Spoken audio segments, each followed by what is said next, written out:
Hello, so today I'm going to read to you the ending of Walk Two Moons. All you have to do is listen along to the end of this story. This will be the end of our unit on Walk Two Moons. Then you'll start on your Island Country project. If you remember where we left off, we've just found out who Mike is. He is Mrs. Winterbottom's son from before her marriage to Mr. Winterbottom. So we kind of left off with Phoebe and Sal on the porch. They've just seen Mrs. Partridge stick a white envelope on the porch. And so that's where we're at right now. So we're on chapter 40. If you want to follow along, that is page 251. All right, here we go. It seemed fitting that at this point in my story of Phoebe, Gramps called out, "Idaho!" We were high in the mountains and had just crossed the Montana border into Idaho. For the first time, I believed we were going to make it to Lewiston by the next day, the 12th of August, my mother's birthday. Gramps suggested we press on to Coeur d'Alene, about an hour away, where we could spend the night. From there, Lewiston was about 100 miles due south, an easy morning's journey. How does that sound to you, Gooseberry? Gram was still, her head pressed against the back of the seat and her hands folded in her lap. Gooseberry? When Gram spoke, you could hear the rattle in her chest. "Oh, that's fine," she said. "Gooseberry, are you feeling okay?" "I'm a little tired," she said. "We'll get you to a bed real soon." Gramps glanced back at me, troubled. "Gram, if you want to stop now, that would be okay," I said. "Oh, no," she said. "I'd like to sleep in Coeur d'Alene tonight. Your Mama sent us a postcard from Coeur d'Alene, and it was a bountiful blue lake." She coughed a long, rattly cough. Gramps said, "Okay then, bountiful blue lake, here we come." Gramps said, "I'm so glad Phoebe's mama come home. I wish your mama could come home too." Gramps nodded his head for about 5 minutes. Then he handed me a tissue and said, "Tell us about Mrs. Partridge. What was she doing leaving a gold-dang envelope on Phoebe's porch?" That's what Phoebe and I wanted to know. "Did you want something, Mrs. Partridge?" I asked. She put her hand to her lips. She said. Phoebe snatched the envelope and ripped it open. She read the message aloud. "Don't judge a man until you've walked 2 moons in his moccasins." Mrs. Partridge turned to go. "Bye-bye," she said. "Mrs. Partridge," Phoebe called. "We've already had this one." "I beg your pardon?" Mrs. Partridge said. "It was you, wasn't it?" Phoebe said. "You've been creeping around leaving these things, haven't you?" "Did you like them?" Mrs. Partridge said, as she stood there in the middle of the sidewalk, with her head tilted up at us, and the quizzical look on her face. She looked like a mischievous child. "Margaret reads them to me from the paper each day, and when there's a nice one, I ask her to copy it down. I'm sorry I gave that one about the moccasins already. My noggin forgot." "But why did you bring them here?" Phoebe said. "I thought they could be grandiful surprises for you, like fortune cookies, only I didn't have any cookies to put them in. Did you like them anyway?" Phoebe looked at me for a long minute. Then she went down the steps and said, "Mrs. Partridge, when was it you met my brother?" "You said you didn't have a brother," Mrs. Partridge said. "I know, but you said you met him. When was that?" She tapped her head. "Noggin, remember? Let's see, some time ago. A week? 2 weeks? He came to my house by mistake. He let me feel his face. That's why I thought he was your brother. He has a similar face. Isn't that peculiar?" Phoebe said, "No more peculiar than most things lately." As Mrs. Partridge tottered back to her house, Phoebe said, "It's a peculiar world, Sal." She walked across the grass and spit into the street. She said, "Come on, try it," and I spit into the street. "What do you think?" Phoebe said. We spit again. It might sound disgusting, but to tell the truth, we got a great deal of pleasure from those spits. I doubt if I ever could explain why that was, but for some reason, it seemed the perfect thing to do. And when Phoebe turned around and went into the house, I knew that was the right thing for her to do, too. With the courage of the spit in me, I went to see Margaret Cadaver, and we had a long talk, and that's when I found out how she met my father. It was painful to talk with her, and I even cried in front of her. But afterward, I understood why my father liked to be with her. Ben was sitting on my front steps when I got home. He said, "I brought you something. It's out back. He led me around the side of the house, and there, strutting across the little patch of grass, was a chicken. I was never in my life so happy to see a chicken. Ben said, "I named it, but you can change the name if you want." When I asked him what the name was, he leaned forward, and I leaned forward, and another kiss happened. A spectacular kiss, a perfect kiss. And Ben said, "Its name is Blackberry." "Oh," Graham said, "is that the end of Peavy's story?" "Yes," I said. That wasn't quite true, I suppose, as I could have told more. I could have told about Phoebe getting adjusted to having a brother, and to her new mom, and all that, but that part was still going on. Even as we traveled through the mountains, it was a whole different story. I liked that story about Phoebe, and I'm glad it wasn't too awfully sad. Graham closed her eyes, and for the next hour, as Gramps drove towards Coeur d'Alene, he and I listened to her rattly breathing. I watched her laying there so still, so calm. "Gramps," I whispered, "she looks a little gray, doesn't she?" "Yes, she does, Chickabiddy, yes, she does." He stepped on the gas, and we raced towards Coeur d'Alene. Chapter 41. The Overlook. At Coeur d'Alene, we went straight to the hospital. Gramps had tried to wake Graham when he saw the lake. "Gooseberry," Gramps said. She slumped sideways on the seat. "Gooseberry." The doctors said Graham had had a stroke. Gramps insisted on being with her while she underwent tests, though an intern had tried to dissuade him. "She's unconscious," the intern said. "She won't know whether you're here or not. Sonny, I've been by her side for 51 years, except for 3 days when she left me for the Eggman. I'm holding on to her hand, see? If you want me to let go, you'll have to chop my arm off." They let him stay with her. While I was waiting in the lobby, a man came in with an old beagle. The receptionist told him he would have to leave the dog outside. "By herself?" the man said. I said, "I'll watch her. I had a dog just like her once." I took the old beagle outside, and when I sat down on the grass, the beagle put her head in my lap and murmured in that special way dogs have. Gramps calls it a dog's purr.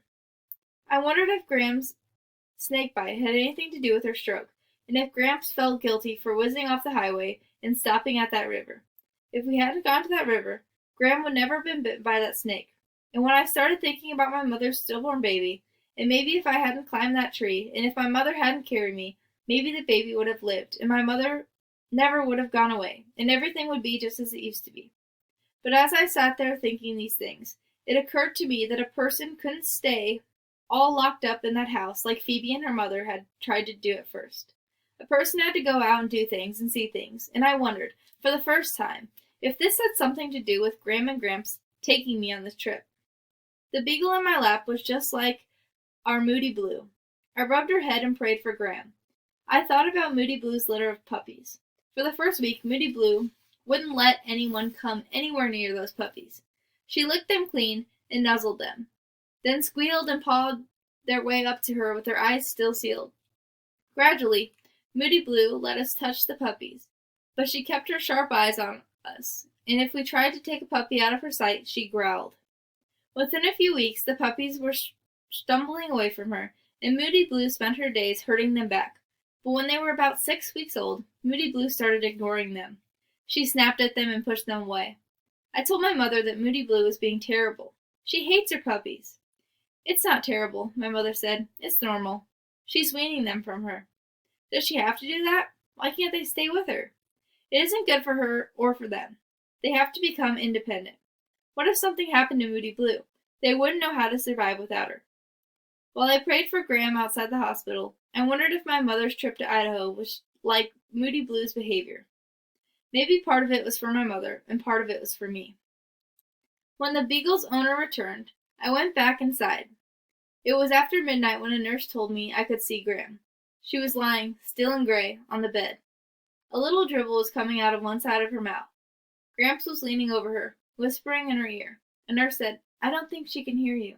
"Of course she can hear me," Gramps said. She'll always be able to hear me." Gramps' eyes were closed. Wires were attached to her chest, and to a monitor. A tube was taped to her hand. I wanted to hold her and wake her up. Gramps said, "We're gonna be here a while, Chickabiddy." He reached in his pocket and pulled out his car keys. "Here, in case you need anything from the car." He handed me a crumpled wad of money. "In case you need it." "I don't want to leave Gram," I said. "Heck," he said, "she doesn't want you sitting around this old hospital. You just whisper in her ear if you want to tell her anything, and then you go do what you have to do. We're not going anywhere, your grandmother and I. We'll be right here." He winked at me. "You be careful, Chickabiddy." I leaned over and whispered in Gram's ear, and then I left. In the car, I studied the map. I leaned back in the seat and closed my eyes. Gramps knew what I was going to do. The key was cold in my hand. I studied the map again. One curvy road ran directly from Coeur d'Alene to Lewiston. I started the car, backed it up, drove around the parking lot, stopped, and turned off the engine. I counted the money in my pocket and looked at the map once more. In the course of a lifetime, there are some things that mattered. Although I was terrified when I drove out of the parking lot, once I was on the highway, I felt better. I drove slowly, and I knew how to do it. I prayed to every passing tree, and there were a thumping lot of trees along the way. It was a narrow, winding road without traffic. It took me 4 hours to drive the 100 miles from Coeur d'Alene to the top of Lewiston Hill, which to me was more of a mountain than a hill. I pulled into the overlook at the top. In the valley far below was Lewiston, with the Snake River winding through it. Between me and Lewiston was the treacherous road with its hairpin turns that twisted back and forth down the mountain. I peered over the rail, looking for the bus that I knew was still somewhere down there on the side of the mountain, but I couldn't see it. "I can do this," I said to myself over and over. "I can do this." I eased the car back onto the road. At the first curve, my heart started thumping. My palms were sweating and slippery on the wheel. I crept along with my foot on the brake, but the road doubled back so sharply and plunged so steeply that even with my foot on the brake, the car was going faster than I wanted it to. When I came out of the curb, I was in the outside lane, the one nearest to the side of the cliff. It was a sharp drop down, with only a thin cable strung between occasional posts to mark the edge of the road. Back and forth across the hill the road snaked for half a mile. I was on the inside against the hill and felt safer. And then I came to one of those awful curves, and for the next half mile I was on the outside, and the dark slide of the hillside stretched down, down, down. Back and forth I went, a half mile safe, a curve, a half mile edging the side of the cliff. Halfway down was another overlook, a thin extra lane, marked off less as an opportunity to gaze at the scenery, I thought, than to allow drivers a chance to stop and gather their wits. I wondered how many people had abandoned their cars at this point and walked the remaining miles down. As I stood looking over the side, another car pulled into the overlook. A man got out and stood near me, smoking a cigarette. "Where are the others?" he asked. "What others?" "Whoever's with you. Whoever's driving." "Oh," I said, "around taking a pee, eh?" he said, referring, I gathered, to whoever was supposedly with me. "A hell of a road to be driving at night, isn't it?" "I do it every night. I work in the Pullman and live down there." He pointed to the lights of the Lewiston and the Black River. "You been here before?" he said. "No." "See that?" He indicated a spot somewhere below. I peered into the darkness. Then I saw the severed treetops and the rough path cut through the bush. At the end of this path, I could see something shiny and metallic reflecting the moonlight. It was the one thing I had been looking for. "A bus went off the road here a year or more ago," he said, "skidded right there, coming out of the last turn, and went sliding into this here overlook, and on through the railing, and rolled over and over into those trees. A hell of a thing. When I came home that night, rescuers were still hacking their way through the bush to get to it. Only one person survived, you know?" I knew. No, what does that mean? Alright, we are on chapter 42, The Bus in the Willow. We're on page 264. When the man drove off, I crawled beneath a railing and made my way down the hill towards the bus. In the east, the sky was smoky gray, and I was glad for the approaching dawn.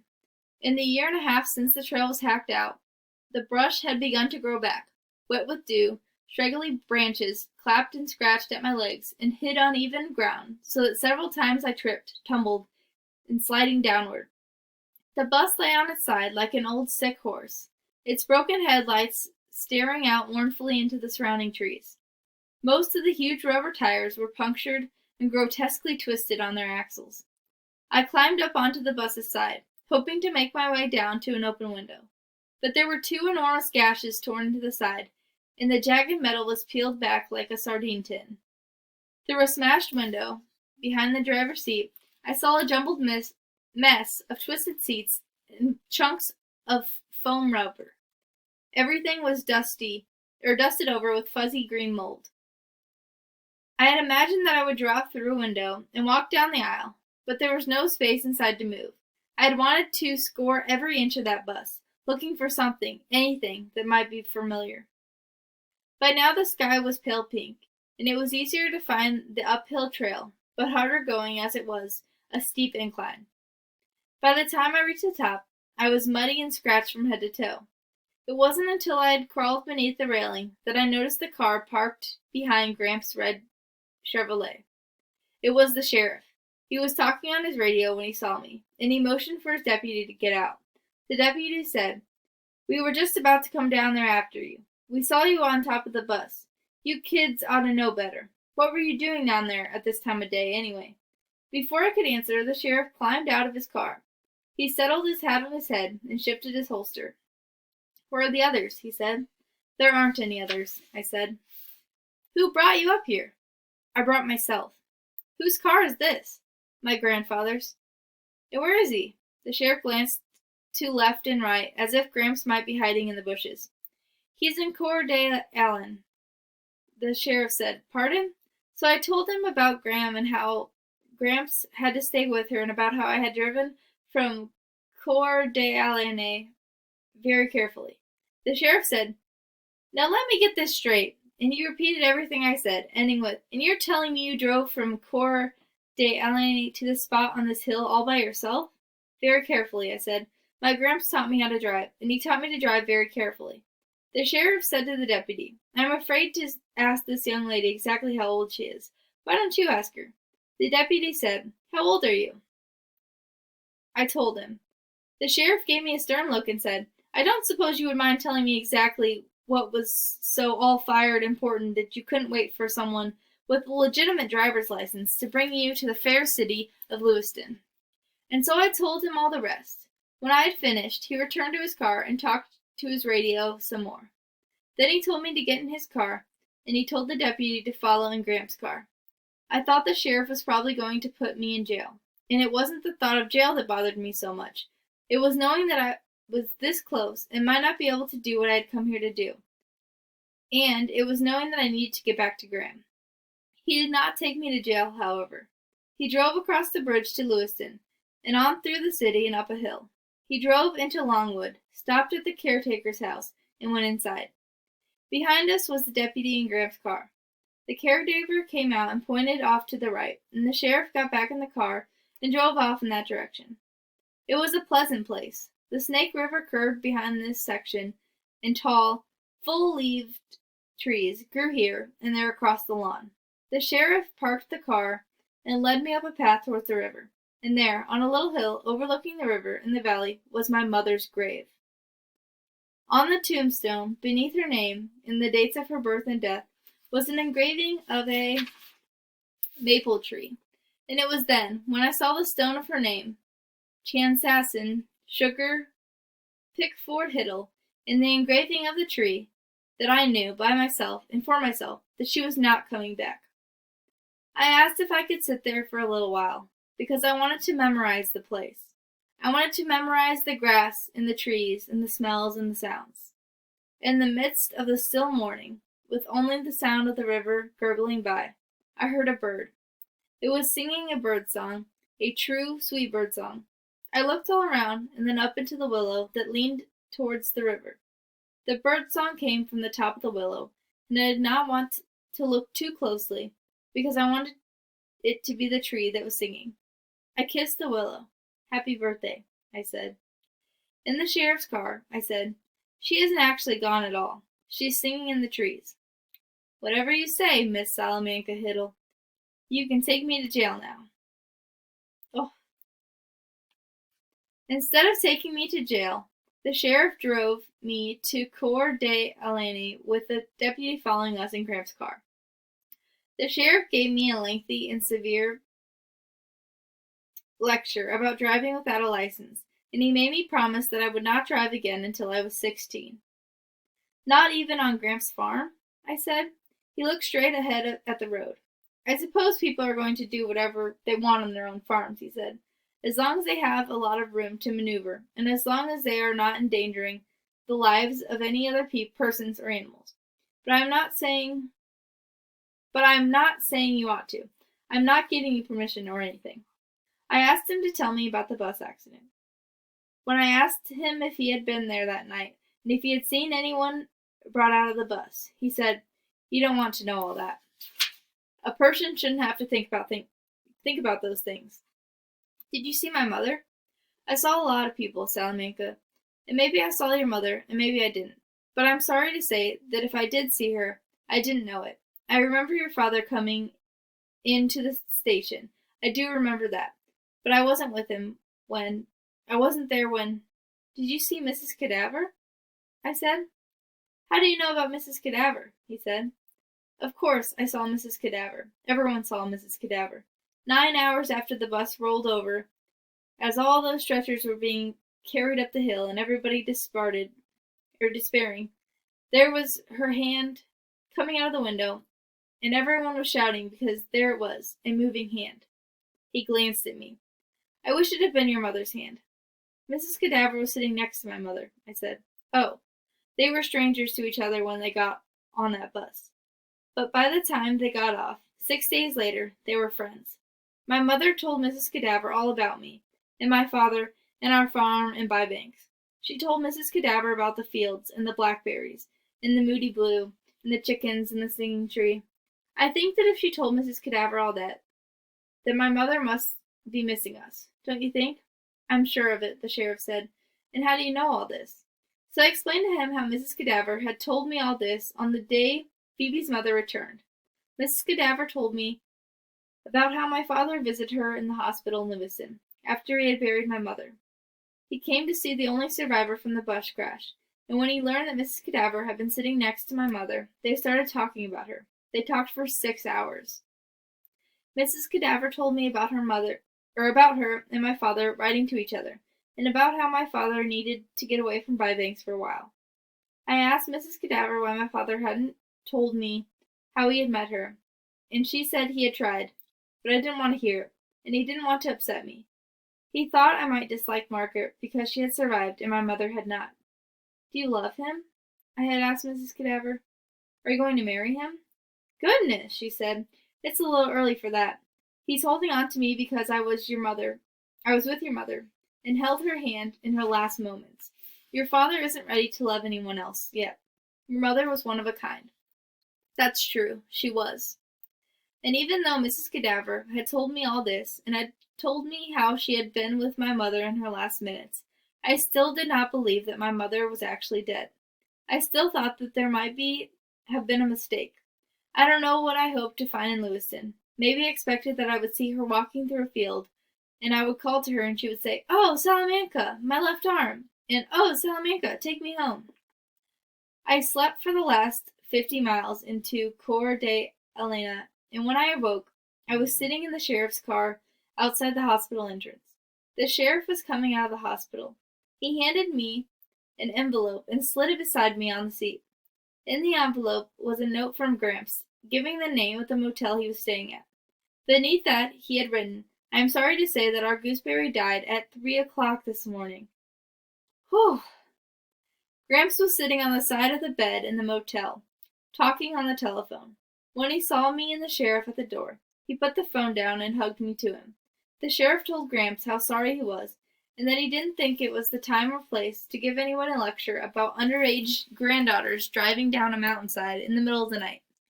He handed Gramps his car key and asked Gramps if he needed help making any arrangements. Gramps said he had taken care of most things. Gramps' body was being flown back to Bybanks, where my father would meet the plane. Gramps and I were going to finish what had to be done in Coeur d'Alene and leave the next morning. After the sheriff and his deputy left, I noticed Gramps and Gramps' open suitcase. Inside were Gramps' things, all mixed in with Gramps' clothes. I picked up her baby powder and smelled it. On the desk was a crumpled letter. When Gramps saw me look at it, he said, "I wrote her a letter last night. It's a love letter." Gramps lay down on the bed and stared up at the ceiling. "Chickabiddy," he said, "I miss my gooseberry." He put one arm over his eyes. His other hand patted the empty space beside him. "This ain't," he said, "this ain't." "It's okay," I said. I sat down on the other side of the bed and held his hand. "This ain't your marriage bed." About 5 minutes later, Gramps cleared his throat and said, "But it will have to do." Oh, what an emotional chapter. Really sad. Chapter 44, Bybanks. This is the last chapter of the book. We're on page 274. We're back in Bybanks now. My father and I are living on our farm again, and Gramps is living with us. Grammy's buried in the aspen grove where she and Gramps were married. We miss our gooseberry every single day.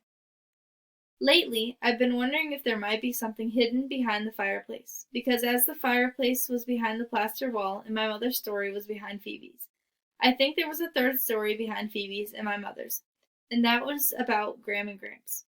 On the day after Gram was buried, her friend Gloria, the one Gram thought so much like Phoebe, and the one who had a hankering for Gramps, came to visit Gramps.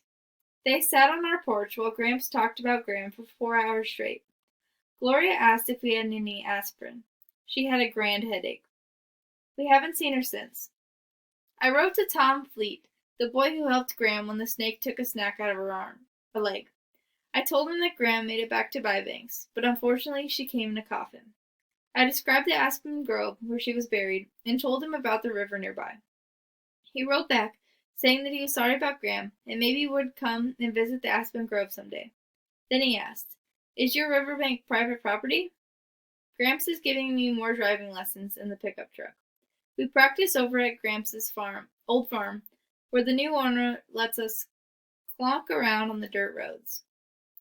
With us rides Gramps' new beagle puppy, which he named Huzzah Huzzah.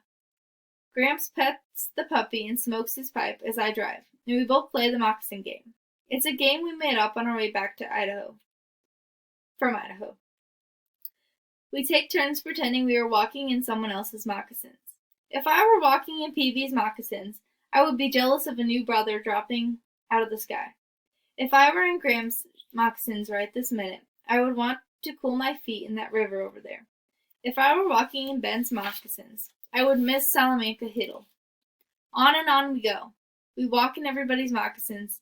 We have discovered some interesting things that way. One day I realized that our whole trip out to Lewiston had been a gift from Gram and Gramps to me. They were giving me a chance to walk in my mother's moccasins, to see what she had seen, and feel what she might have felt on our last trip. I also realized that there was good reason why my father didn't take me to Idaho when he got the news of her death. He was too grief-stricken, and he was trying to spare me. Only later did he understand that I had to go and see for myself. He was right about one thing, though. We didn't need to bring her body back because she is in the trees, the barns, the fields. Gramps is different. He needs Gram right here. He needs to walk out in the aspen grove to see his gooseberry. One afternoon, after we had been talking about Prometheus stealing fire from the sun to give to a man, and about Pandora opening up the forbidden box with all the evils of the world in it, Gramps said that those myths evolved because people needed a way to explain where fire came from and why there was evil in the world. That made me think of Phoebe and the lunatic, and I said, if I were walking in Phoebe's moccasins, I would have to believe in the lunatic and an axe-wielding Mrs. Cadaver to explain my mother's disappearance. Phoebe and her family helped me, I think. They helped me to think about and understand my own mother. Phoebe's tales were like my fishing in the air. For a while I needed to believe that my mother was not dead and that she would come back. I still fish in the air sometimes. It seems to me that we can't explain all the truly awful things in the world, like war and murder and brain tumors, and we can't fix these things. So we look at the frightening things that are closer to us, and we magnify them until they burst open. Inside is something that we can manage, something that isn't as awful as it had at first seemed. It is a relief to discover that although there might be axe murderers and kidnappers in the world, most people seem a lot like us. Sometimes afraid and sometimes brave, sometimes cruel and sometimes kind. I decided that bravery is looking Pandora's box full in the eye as best you can, and then turning to the other box, the one with the smooth, beautiful folds inside. Mama kissing trees, my Gramps saying, "Huzzah, huzzah," Gramps in his marriage bed. My mother's postcards and her hair are still beneath the floorboards in my room. I read all the postcards when I came home. Grandma Gramps and I had been to every place my mother had. There were the Black Hills, Mount Rushmore, the Badlands. The only card that is still hard for me to read is the one from Coeur d'Alene, the one that I received 2 days after she died. When I drive Gramps around in his truck, I also tell him all the stories my mother told me. His favorite is a Navajo one about I don't know how to say that. She's a woman who never dies. She grows from baby to mother to old woman and then turns into a baby again. And on she goes, living 1,000 year lives. Gramps likes this, and so do I. I still climb the sugar maple tree, and I've heard the singing tree sing. The sugar maple tree is my thinking place. Yesterday, in the sugar maple, I realized that I was jealous of 3 things. The first jealousy is a foolish one. I am jealous of whoever Ben wrote about in his journal, because it was not me. The second jealousy is this. I am jealous that my mother had wanted more children. Wasn't I enough? When I walk in her moccasins, though, I say, if I were my mother, I might want more children, not because I don't love my Salamanca, but because I love her so much. I want more of these. Maybe that is a fish in the air, and maybe it isn't, but it is what I want to believe. The last jealousy is not foolish, nor is it one that will go away just yet. I am still jealous that Phoebe's mother came back and mine did not. I miss my mother. Ben and Phoebe wrote to me all the time. Ben sent me a Valentine in the middle of October that said, "Roses are red, dirt is brown. Please be my Valentine, or else I'll frown." There was a P.S. added. I've never written poetry before. I sent a Valentine back that said, "Dry as the desert, wet as the rain. Your love for me is not in vain." I added a P.S. that said, I've never written any poetry either. Ben and Phoebe and Mrs. Cadaver and Mrs. Partridge are all coming to visit next month. There is a chance that Mr. Birkway might come as well, but Phoebe hopes not, as she does not think she could stand to be in a car for that long with the teacher. My father and I have been scrubbing the house for their visit. I can't wait to show Phoebe and Ben the swimming hole, and the fields, and the hayloft, and the trees, and the cows, and the chickens. Blackberry, the chicken that Ben gave me, is queen of the coop, and I'll show Ben her too. I am hoping, also, for some blackberry kisses. But for now, Gramps has his beagle, and I have a chicken and a singing tree, and that's the way it is. Huzzah, huzzah. And that is the end of Walk Two Moons. Whew, those were some really, really emotional chapters. Please leave some comments after this video kind of telling me your thoughts on the end of this. Did you expect it to end this way? Did you expect for Sal's mother to have died in a bus accident? Did you expect Graham to die? All these things. Just kind of express your thoughts. These were some really intense, really sad chapters. I'm so sad that we were not able to read these in class together. But I really hope you enjoyed this novel. You don't have to do anything as a closing assignment because our last day was moved up to May 13th.